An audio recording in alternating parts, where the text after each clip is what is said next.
ہزاروں سالوں سے ہمارے ماہر فلکیات اس لامحدود کائنات میں ٹیلیسکوپ کی آنکھ سے یونیورس کی گہرائیوں تک پہنچنے کی کوشش کر رہے ہیں. یعنی ایک طرح کا ٹائم ٹریول کرنے کی کوشش میں ہے کہ کسی طرح سے ہم 13.8 بلین ایئرز پہلے دیکھ سکیں جب کائنات وجود میں آنے لگی تھی. یہ بات سننے میں جتنی زیادہ دلچسپ لگتی ہے اس سے کہیں زیادہ پیچیدہ ہے.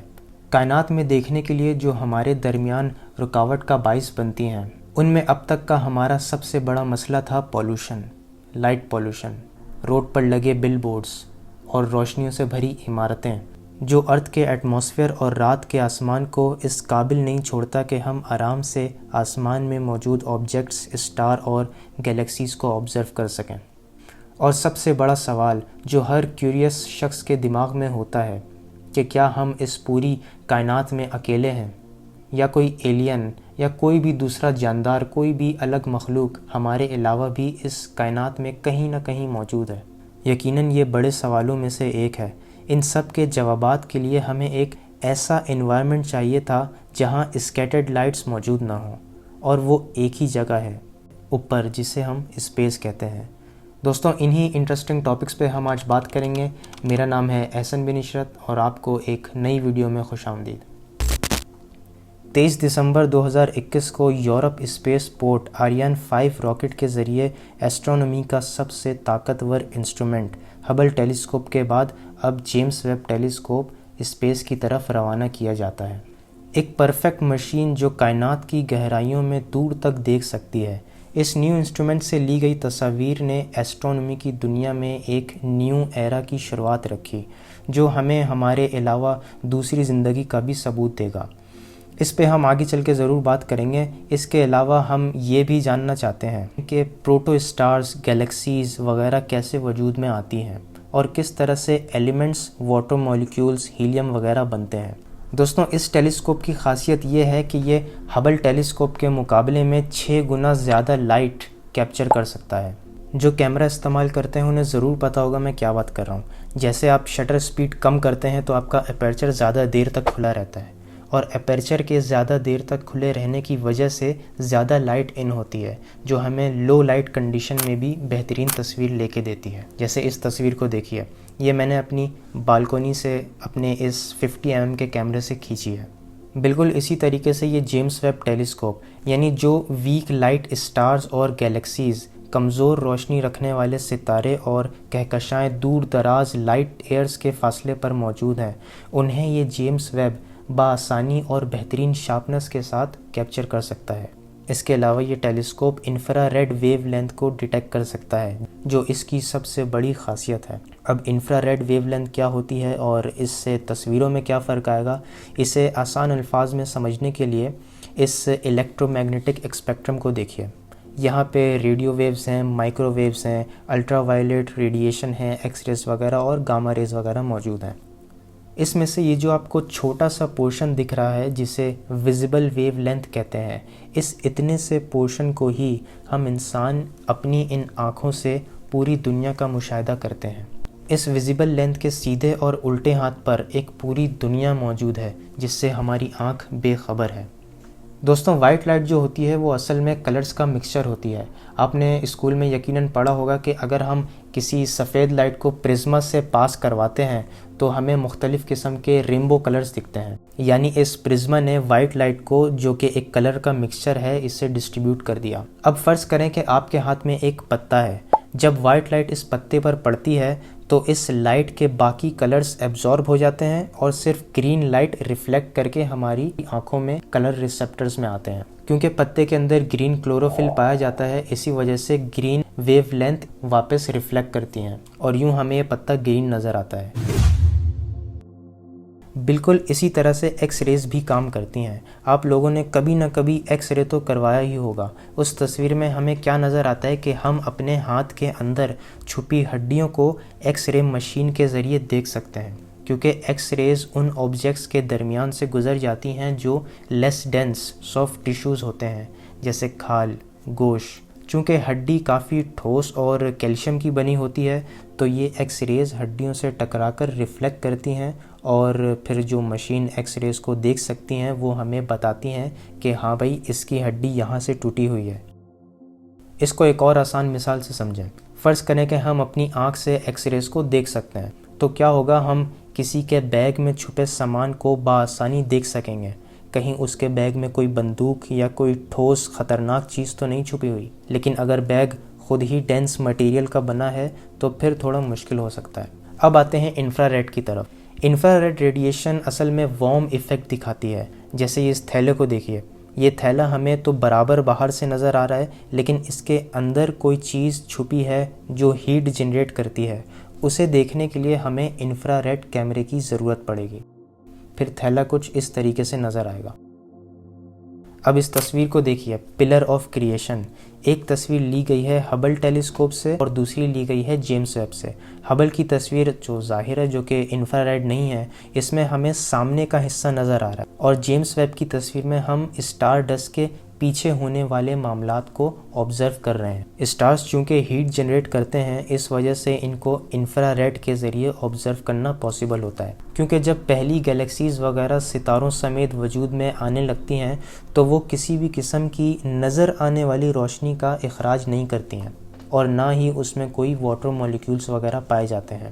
اگر ہم چاہتے ہیں کہ اپنے اس جدید سپر ٹیلیسکوپ سے شروعاتی گیلیکسیز کا مشاہدہ کریں تو یہ کیسے ممکن ہے جبکہ وہاں روشنی کا اخراج ہونا نہ کے برابر ہے؟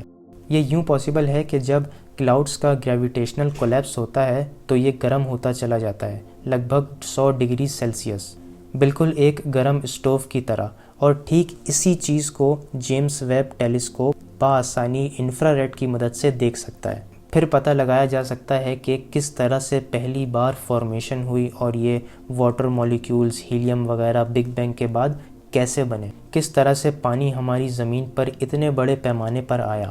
ویسے پانی کے حوالے سے میں نے اس ویڈیو میں بات کی ہے اسٹوری آف واٹر، جسے شوق ہو تو وہ ضرور دیکھیں۔ دوستوں اب یہاں ایک سوال ذہن میں آتا ہے کہ بھائی ٹیلیسکوپ جب کام کرے گا تو وہ خود بھی تو ہیٹ اپ ہوگا، تو کیا یہ گرمائش انفرا ریڈ کی وجہ سے ان لی جانے والی تصویروں میں مداخلت نہیں کریں گی، جس سے تصویر میں کافی زیادہ فرق پڑ سکتا ہے؟ اسی لیے یہ ٹیلیسکوپ زمین سے تقریباً 1.5 ملین کلومیٹر کی بلندی پر آربٹ کر رہا ہے، جس کی لوکیشن کو ہم کہتے ہیں L2، جہاں ٹیمپریچر -223 ہوتا ہے۔ لیکن اتنا ہی صرف کافی نہیں ہے، یہاں پہ ایک اور پرابلم موجود ہے، کیونکہ آربٹنگ کے وقت جب سورج کی روشنی اس ٹیلیسکوپ پر ڈائریکٹ پڑے گی تو ٹیمپریچر کافی ہائی ہو سکتا ہے۔ اس لیے انجینئرز نے اس ٹیلیسکوپ میں ایک سن شیلڈ بنائی ہے جس کی 5 لیئرز ہیں، اور یہ ایک لیئر بال سے بھی زیادہ پتلی ہے، ایک اسپیشل مٹیریل کیپٹون سے بنی ہے جو کہ ٹیمپریچر کو کانسٹنٹ رکھنے میں مدد کرتی ہے۔ ہبل ٹیلیسکوپ اب اس کا کیا کام رہ گیا جبکہ ہمارے پاس ایک جیمس ویب کی شکل میں سپر ٹیلیسکوپ موجود ہے؟ اس کو یوں سمجھیں جیسے ہمیں پتہ ہے ہبل جو ہے وہ 540 کلومیٹر کی اونچائی پر ہے اور جیمس ویب 1.5 ملین کلومیٹر کی دوری پر۔ اس کا مطلب یہ ہوا جو ٹیلیسکوپ پرانا ہے وہ بگ بینگ کے 500 ملین بعد والی گیلیکسیز کو آبزرو کرے گا، اور جیمس ویب اس سے پہلی والی گیلیکسیز کا مشاہدہ کرے گا جو اپنی روشنی میں بہت زیادہ کمزور ہوتی ہیں۔ اب آتا ہے سب سے بڑا سوال جس کے لیے یہ ساری خدمات انجام دی جا رہی ہیں کہ کیا ہم اس پوری کائنات میں اکیلے ہیں؟ ہمارا سولر سسٹم ہی کیا وہ واحد جگہ ہے جہاں یہ زمین گولڈی لاک پلینٹ موجود ہے، جہاں ہم انسان، جانور وغیرہ جی رہے ہیں؟ ہماری اس ملکی وے گیلیکسی میں تقریباً 100 بلین سولر سسٹم موجود ہیں۔ ہو سکتا ہے کہ ہمارے پلینٹ کے علاوہ زندگی موجود ہو، کہیں نہ کہیں کوئی مخلوق، بھلے انسانوں جیسی نہ ہو مگر ہوگی تو ضرور۔ اس بارے میں ایک فزسسٹ کا کہنا ہے کہ میں 1 اونس گولڈ کی شرط لگا سکتا ہوں کہ ہم مارس پر قدم رکھیں، اس سے کہیں زیادہ مجھے یقین ہے کہ ہم اس یونیورس میں سے کوئی نہ کوئی زندگی تو ضرور ڈھونڈ نکالیں گے۔ اصل میں ہمیں ایک ایسے آبجیکٹ کی تلاش ہے جو ٹھوس ہو اور جس پر بہتا ہوا پانی موجود ہو، جہاں زندگی کی بیسک نیڈز، آرگینک لائف یعنی درخت، پودے وغیرہ موجود ہوں۔ ابھی تک ہم نے صرف 5000 ایگزو پلینٹس کو ہی آبزرو کیا ہے، ایگزو پلانٹ اٹ مینس وہ پلانٹس جو ہمارے سولر سسٹم سے باہر ہوتے ہیں۔ ہماری کوشش ابھی تک یہ رہی ہے کہ ہم ہیبیٹیبل ایگزو پلانٹس کو ڈھونڈیں، اور ہم نے ایسے پلانٹس کو ڈھونڈ بھی لیا ہے۔ یہ پلانٹس ہیبیٹیبل زون میں پائے جاتے ہیں۔ یہ زون ایک رینج ہوتا ہے جہاں مختلف قسم کے پلانٹس اسٹار کے گرد گردش میں رہتے ہیں، جسے ہیبیٹیبل زون کہتے ہیں۔ ان سیاروں پر لیکوڈ واٹر اور مناسب ایٹماسفیرک پریشر ہوتا ہے، یعنی زندگی گزارنے کے لائق، جیسے ٹریپسٹ 1D، کیپلر 1869، TOI 700D۔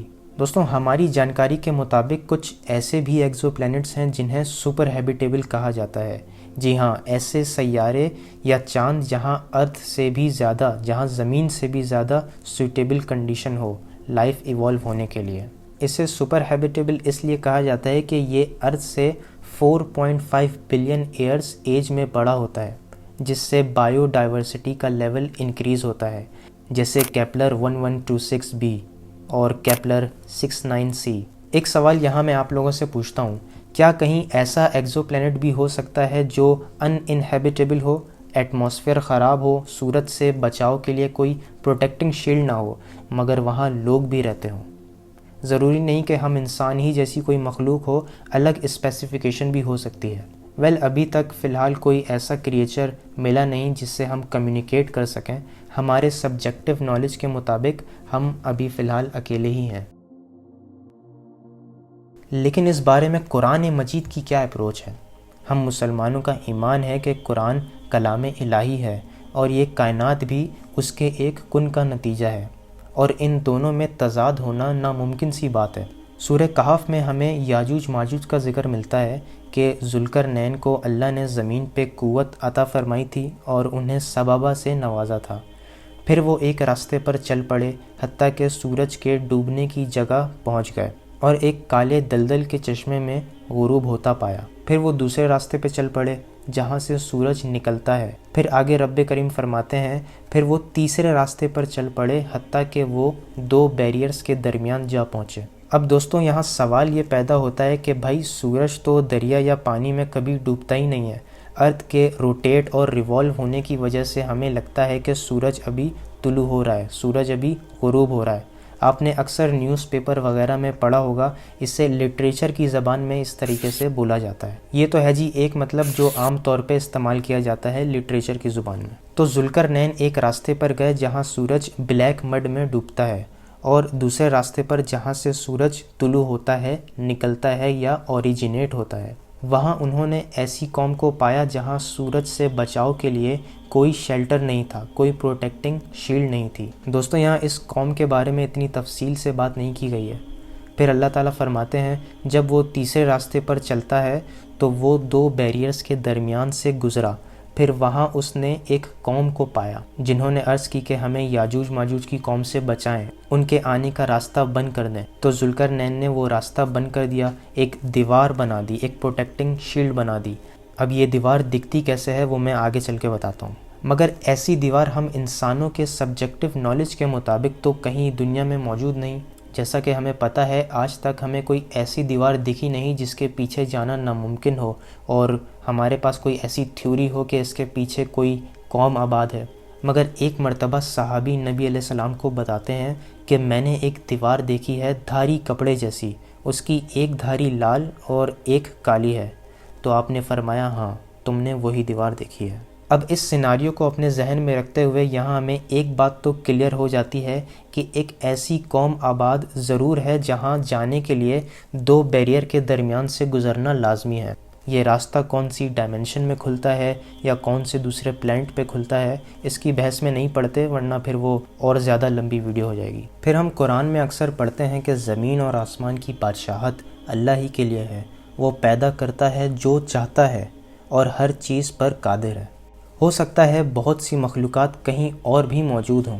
اب سوال صرف وقت کا ہے، کیونکہ وقت ہی ہمیں بتائے گا کہ کیا کچھ ہمیں دیکھنے کو مل سکتا ہے۔ علامہ اقبال کے شعر سے اپنی ویڈیو کا اختتام کرنا چاہوں گا۔ یہ کائنات ابھی ناتمام ہے شاید، یہ کائنات ابھی ناتمام ہے شاید، کہ آ رہی ہے دمادم صدائے کن فیکون۔